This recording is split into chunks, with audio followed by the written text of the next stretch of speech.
Four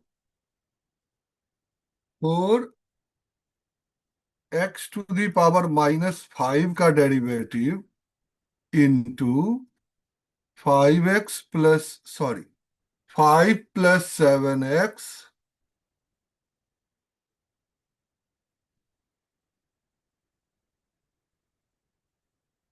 5 + 7x और plus 4x⁻⁻5 into 5 + 7x का derivative. इसको डेरिवेट करें तो -20x⁻⁻6, 5, ये बार बार 5x क्यों लिखा जाता है? 5 + 7x और प्लस 4x⁻⁻5 और ये हो जाएगा इंटू 7। एक जो विशिष्ट जानकारी की बात हम करेंगे यहाँ अभी। आपने देखा कि यहाँ 5 का डेरिवेटिव हम लिखे ही नहीं, हमने 7 लिख दिया। इस पर विशेष चर्चा करेंगे अभी थोड़ा सा इस प्रश्न के बाद। तो अब देखें, ये हो गया -20 × 5 हो जाएगा -100x⁻⁻6 और 20 × 7 तो -140x⁻⁻5, क्योंकि x⁻1 -5 हो जाएगा और 7 × 4 = 28 x⁻⁻5। तो ये जो है यहां पर ध्यान देंगे। अब हम चर्चा किए थे कि सिर्फ इस पोर्शन की डेरिवेटिव d/dx 5 + 7x, इसको डेरिवेट करते तो देखें कि इसको d/dx 5 + d/dx 7x यहां पर। अब ध्यान दें कि यहां पर x की क्या पोजीशनिंग है और यहां पर x की क्या पोजीशनिंग। तो इसको हम अर्थमेटिक से जोड़ते हैं। अब जैसे मान लीजिए कि आपके पास 57 एक नंबर लिखा, 57 एक नंबर लिखा हुआ सकते हैं 5 × 10 और प्लस 7 × 1। तो 1 लिखा गया तो हम लिख सकते हैं 5 × 10 प्लस 10 पे पावर 1 इंटू 7 × 10⁻0। 10⁻0 का मतलब होता है पावर 1 हो गया। इसी तरह से अगर हम इसको पॉलिनोमियल बनाएं तो हम 10 के लिए ले लेते हैं तो 5 × x प्लस 7 × x⁻0। तो ये जो है हमारा बन के आ जाएगा 5x प्लस 7 x⁻0। अब इसी चीज को जो कांस्टेंट टर्म है उसको अगर हम यहां रख दें तो हम इसको दोबारा रीराइट कर सकते हैं d/dx 5x⁻0 प्लस 7x⁻1। अब जरा ध्यान दें कि क्या होगा कि इसको जब डेरिवेट करेंगे तो इसका पावर वेरिएबल का है वो आके इससे मल्टीप्लाई करेगा। तो 0 × 5, 0 × 5 और और 0 और उसके बाद हुआ x⁻⁻1।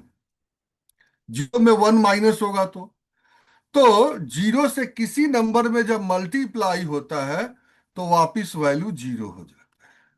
यहां पर होगा 1 पहले आ जाएगा तो 1 × 7 और x⁻1 - 1, तो ये हो गया जीरो, तो वैल्यू 1 के बराबर हो गया।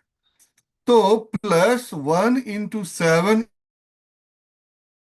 इंटू कुल मिला के यहां जीरो और यहां 7 हो गया, तो इसका आंसर सिर्फ 7। तो इस तरह से हम जो है यहाँ डेरिवेटिव के पूरे खेल को हम समझ सकते हैं और चीजों को आगे बढ़ा सकते। तो ये आपका हो गया प्रोडक्ट रूल के ऊपर पूरी की पूरी व्यवस्था। हम्म। अब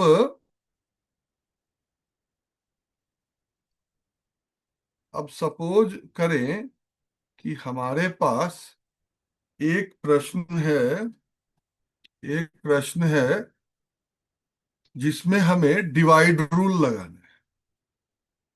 डिवाइड रूल लगाना है। प्रश्न कुछ ऐसा है, तो अब डिवाइड रूल लगाइए। डिवाइड रूल यहां पर आपके पास है d/dx x+1/x। तो ऊपर हम लिखेंगे फंक्शन,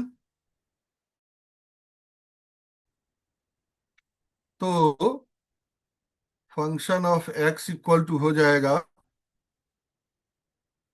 f(x) हो जाएगा x+1, gx हो जाएगा आपका x, और डेरिवेटिव फंक्शन ऑफ x हो जाएगा 1, और इसका भी हो जाएगा डेरिवेटिव gx हो जाएगा 1। अब इसको सॉल्व करें,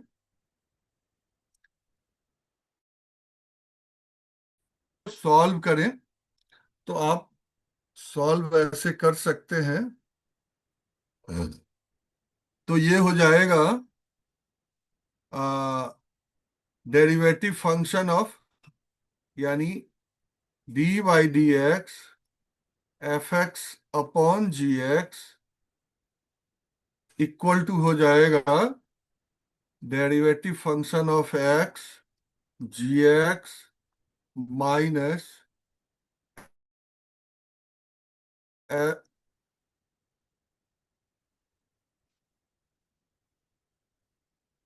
और into derivative of gx upon gx का स्क्वायर, gx का स्क्वायर। अब डेरिवेटिव आ गया इसका 1, इंटू gx हो गया x माइनस fx हो गया x+1 का डेरिवेटिव हो गया 1 अपॉन ये हो गया आपका gx यानी x का स्क्वायर। इसको सॉल्व करेंगे तो आपका हो जाएगा x-1 अपॉन x²। तो ये हो गया -1 अपॉन x²। ये आपके आंसर आ गए। तो इस तरह से आप जो है इसको भी सॉल्व कर सकते। हाँ।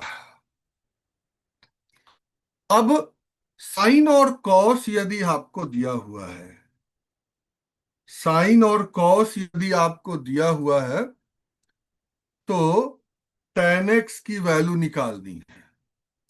tan x की डेरिवेटिव आपको निकालनी है। कैसे निकालेंगे वो देखें जरा, हम कोशिश करते हैं। कि आपको समझ। हम्म।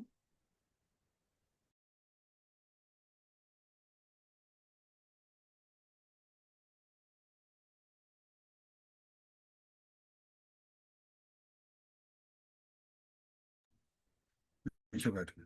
अब देखिए,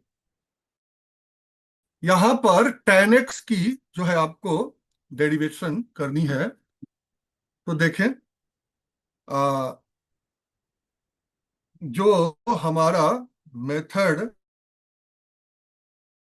का कि y इक्वल टू है tan x, तो इसको हम लिख सकते हैं sin x upon cos x।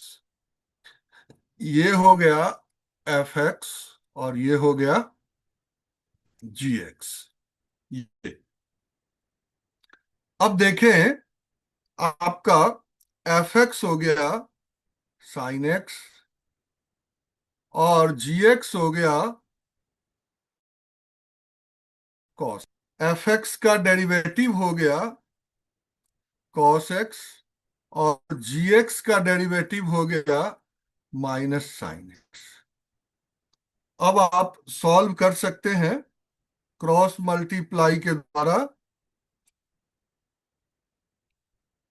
ऊर्ध्व त्रिज्याभ्याम। तो D Y by D X equal to हो जाएगा डेरिवेटिव फंक्शन ऑफ एक्स, तो हो जाएगा into cos X minus sin X into minus sin X, और नीचे जी एक्स का स्क्वायर यानी कॉस एक्स का स्क्वायर लगा दिया। तो ये आपके कैलकुलेट होके आ गए cos X into cos X. ये हो जाएगा minus minus plus sin square X, और नीचे हो गया cos x, cos square x. अब देखें फॉर्मूला जो आपको बोधायन से ट्रिग्नोमेट्री में मैं कराया था, cos square X plus sin square X equal to होता है 1। तो हम लिख सकते हैं 1 अपॉन कॉस स्क्वायर एक्स। तो ये आ गया 1/कॉस हो जाएगा सेक स्क्वायर एक्स। तो D by D X tan X equal to होता है सेक स्क्वायर एक्स। ये जो है आपका एक फॉर्मूला बन के तैयार हो गया। अब आपके पास अगर ध्यान दे तो साइन एक्स का मैंने बता दिया, कॉस एक्स का बता दिया था, और अभी tan एक्स का मैं निकाल दिया हूं। अब जो बाकी के तीन बचते हैं, तीन बचते हैं, कौन कौन? वो बचते हैं कॉसेक एक्स, सेक एक्स, और कॉट एक्स। इसके सब के D Y by D X आप चेक कर सकते हैं, हालांकि वो मैं एक्सरसाइज में भी जरूर दिया हूं। तो इतना तो मुझे भरोसा है कि मैं उसको एक्सरसाइज में जरूर दिया होऊंगा। तो ये आप कर सकते हैं।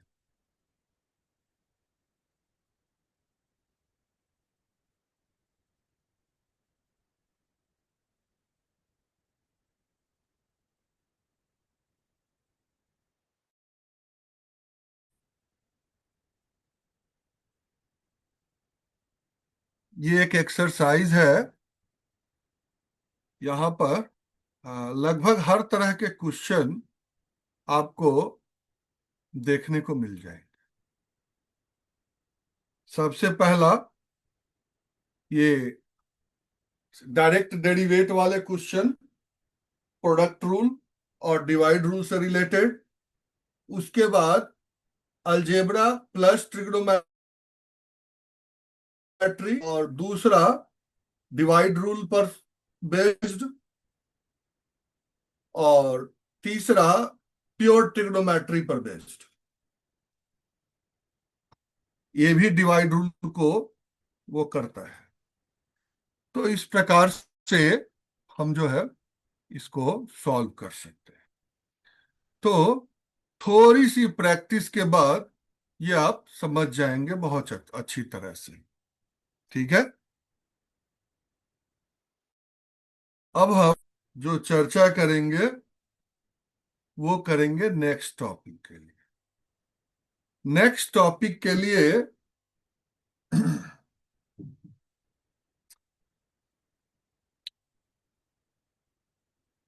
जो अपना इसमें छठा टॉपिक है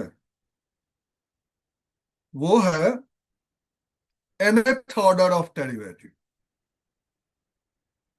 जब हम फर्स्ट ऑर्डर की बात करते हैं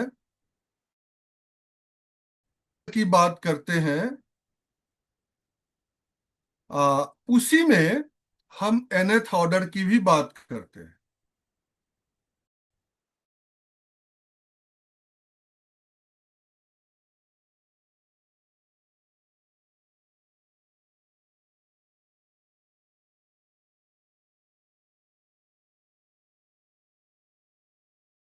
ये जो है nth ऑर्डर डेरिवेटिव की बात करते हैं। nth ऑर्डर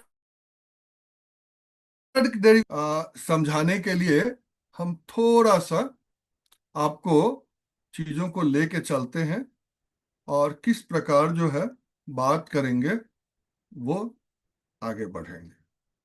और इसमें यूज होने वाले कुछ एक टर्म्स की भी चर्चा करेंगे। जब इस टर्म की जब बातें होंगी तो उसमें बहुत सारी चीज आएगी जो आपको समझनी चाहिए।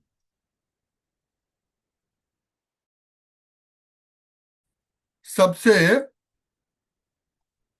सबसे पहला सबसे पहला इसमें ये समझें।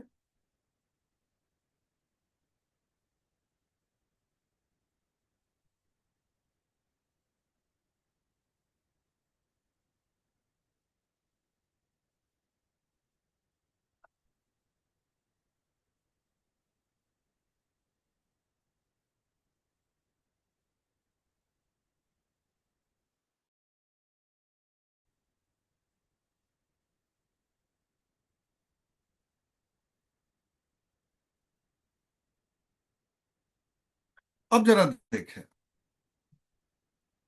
अब जरा देखें कि जैसे मान लेते हैं कि एक फंक्शन है आपका एफ एक्स। तो फर्स्ट ऑर्डर डेरिवेटिव की जब हम बात करते हैं तो एक बार उसको डेरिवेट करते हैं।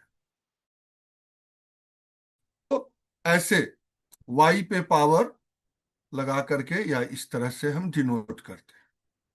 तो ये फर्स्ट ऑर्डर डेरिवेटिव। जब सेकेंड ऑर्डर डेरिवेटिव की हम बात करते हैं तो उसको हम d² अपॉन dx² के फॉर्म में लिखते हैं, या इस पर डबल ऐसे लगाते हैं और सेकेंड ऑर्डर डेरिवेटिव ऐसे लिखते हैं। ठीक है। थर्ड ऑर्डर डेरिवेटिव यदि लिखना हो तो अपॉन dx³ या फिर y पे ट्रिपल ये लगा करके सॉल्व करते हैं। ये triple order third order of derivative कहा जाता है। इसी क्रम में इसको अगर आगे बढ़ाए तो nth ऑर्डर ऑफ डेरिवेटिव के लिए हम डी पे power N Y upon D X to the power N लिखते हैं, या y पे पावर n, या फंक्शन f पावर, इस तरह से करके nth फंक्शन हम लिख सकते हैं। डेरिवेटिव ऑफ nth फंक्शन जो है हम लिख सकते हैं। ठीक है। अब मान लिया जाए मान लिया जाए कि एक फंक्शन है 1/x। जब इसको डेरिवेट किया आपने, तो 1 का डेरिवेटिव 0 × x - 1 ×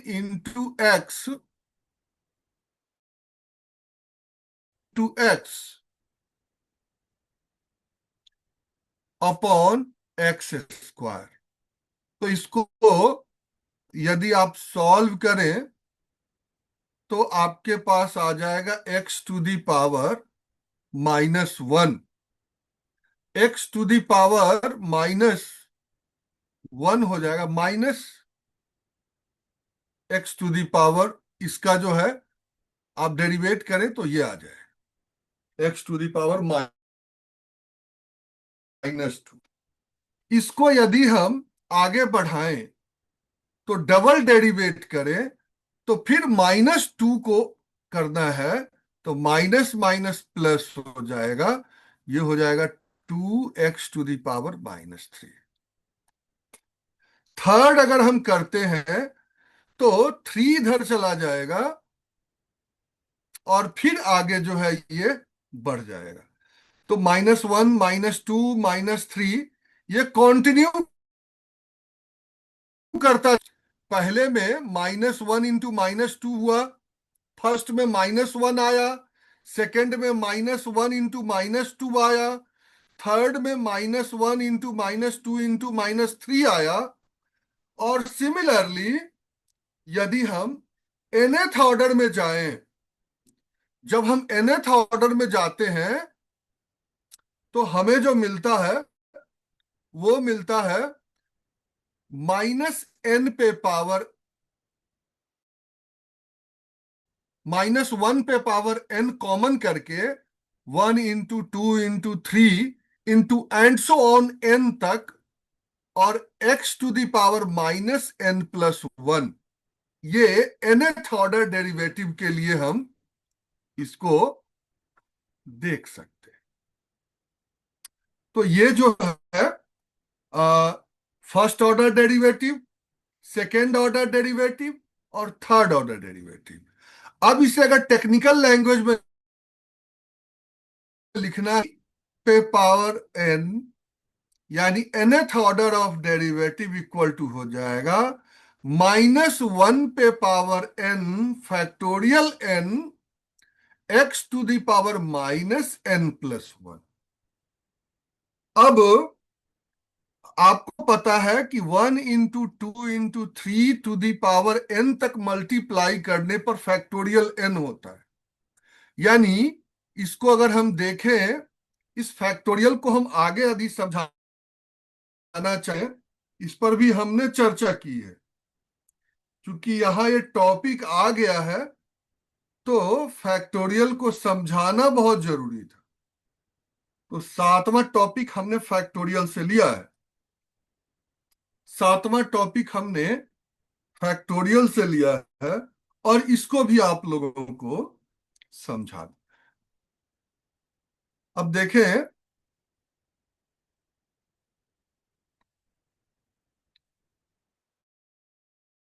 ये थोड़ी अच्छी है। क्रमागत संख्याओं का गुणनफल क्रम गुणित कहलाता है, जिसको हम इंग्लिश में फैक्टोरियल कहते हैं। है फैक्टोरियल 1 का मतलब 1 होता है, फैक्टोरियल 1 का मतलब 2 का मतलब 1 × 2 होता है, तो ये 2 हो गया। फैक्टोरियल 3 का मतलब 1 × 2 × 3 होता है, जिसको 6 के बराबर। फैक्टोरियल 4 का मतलब होता है 1 × 3 × 1 × 2 × 3 × 4। 25 का मतलब होता है 1 × 2 × 3 × 4 × 5, ये 120 तक। इसी प्रकार n का फैक्टोरियल होता है 1 × 2 × 3 से लेकर के n तक। ये जो है n की फैक्टोरियल की कहानी है। और ये जो है आपको परमुटेशन एंड कॉम्बिनेशन में इस चीज को सिखाया जाता है। अब यहां फैक्टोरियल पर बेस्ड, क्योंकि जितने भी टॉपिक हमने रखे हैं उस पर एक एक दो दो एग्जाम्पल जरूर रखें। फैक्टोरियल 7 माइनस फैक्टोरियल 4 को सॉल्व करना है। फैक्टोरियल 7 माइनस फैक्टोरियल 4 को सॉल्व करना है। तो आप देख सको कैसे जो है हमने किया है। और इसके लिए हमने 11th क्लास के एग्जाम्पल को टच किया है और वहां से एक्सरसाइज भी उठाया है। तो 1 into 7 तक सॉल्व कर दे और फिर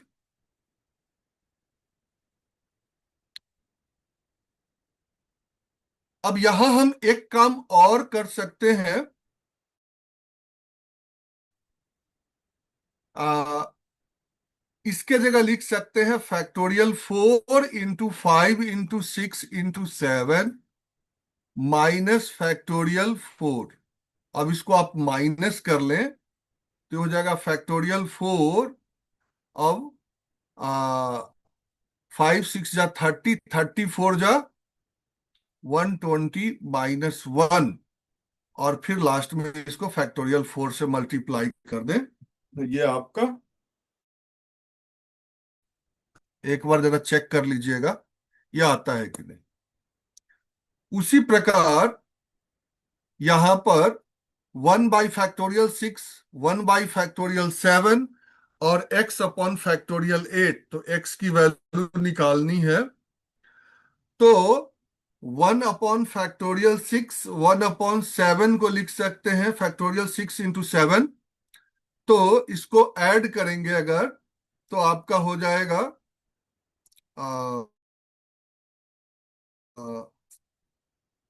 विच इज इक्वल टू दिस 8 है तो 6 7 into 8। तो फैक्टोरियल 6 को यदि कॉमन कर लें तो आपका जाएगा 1/7। तो 7 + 1 हो जाएगा 8, तो हो जाएगा 8/7 x/7 into 8। 7 से 7 कैंसिल कर दीजिए, क्रॉस कर दीजिए तो ये 64 आ जाएगा। तो ये जो है आपके हो गए। अब इस फैक्टोरियल की कहानी से ऊपर उठ करके हम आते हैं इसके एक्सरसाइज।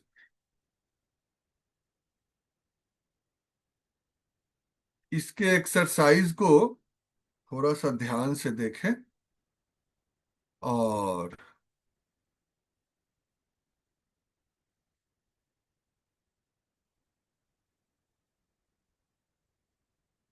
इजी है, ज्यादा मुश्किल नहीं है।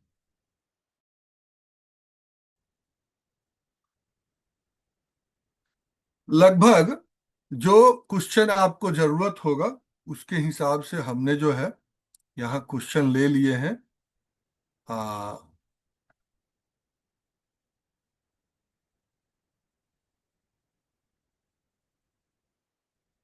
ये 8 क्वेश्चन है। 7 की, 8 की, 7 - 5, फैक्टोरियल 4 - फैक्टोरियल 3 और ये सब जो है आपको सॉल्व करने हैं। और फैक्टोरियल 8 ये जो है वैल्यू फाइंड आउट करनी है। एक बार इसको देख लेंगे, ठीक है। अब इसमें अगला टॉपिक हमारा होगा कि सेकेंड ऑर्डर डेरिवेटिव में कैसे हम मेरू प्रस्तार का यूज करते हैं। कुछ एक टॉपिक अभी रह रहे हैं, सॉल्व करेंगे और फिर इसकी एप्लीकेशन रह जाएगी। एप्लीकेशन और इसको जो है नेक्स्ट क्लास में हम लोग सॉल्व करेंगे, ठीक है। और तब ये सॉल्व होने के बाद आपको पूरा का पूरा पीपीटी भेज दिया जाए, ठीक है। रश्मि आज के क्लास को ओवर करें क्या? प्लीज सर कर दीजिए। अभी एक ही स्टूडेंट है। अच्छा अच्छा ठीक।